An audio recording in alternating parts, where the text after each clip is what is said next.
It's time for another episode of Mark's Macro Play. This week's play is pretty unique, so it's hard to come up with a simple term to define it. You kind of just have to see it. The play comes from Game 2 in SKT versus ROX. The play begins with Peanut on Lee Sin invading the bot side jungle of SKT. He clears Raptors, drops a deep pink ward, and then moves on to Krugs. What's really interesting here is that we see a question mark ping come down on top of Peanut from SKT. SKT has some vision on ROX's topside jungle and hasn't seen Peanut up there in a while, so they use this to deduce the fact that Peanut is coming in behind them.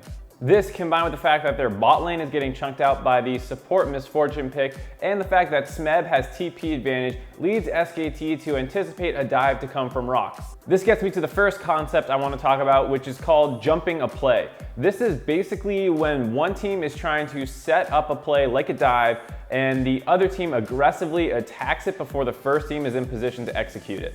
Peanut is actually too far ahead of the dive that they're trying to set up, and despite the advantage that ROX has on the bot side of the map, is vulnerable to SKT collapsing on him.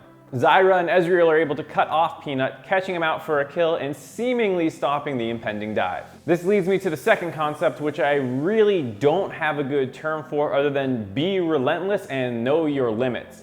A lot of lesser teams very understandably would have called that dive off as soon as their jungler died there. But even with Peanut dead, ROX knows they have the firepower to execute this dive and TP the Rumble in anyways. What's crazy to me is that as Peanut is dying, Olaf shows himself on the deep pink ward that they had. If he just went bottom to cover his lane, this dive would be extremely risky, if not outright impossible, but ROX goes for it anyways.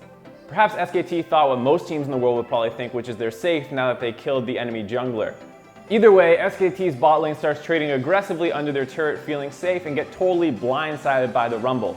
The Karma TPs in as well to clean up and secure the double kill. That's it for this week's episode. It doesn't really translate well at all to solo queue, especially at lower levels of play. If you see an enemy posturing for some kind of dive, let them try and execute it because it's very likely that they flub it.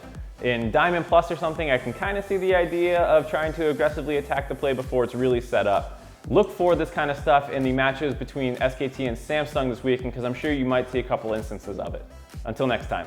Let me know in the comments below if you guys like this kind of play. Like I said, it doesn't really translate to solo queue to help you out, but it is the kind of thing that you really only see done well in pro play, and I think it's super cool to look at.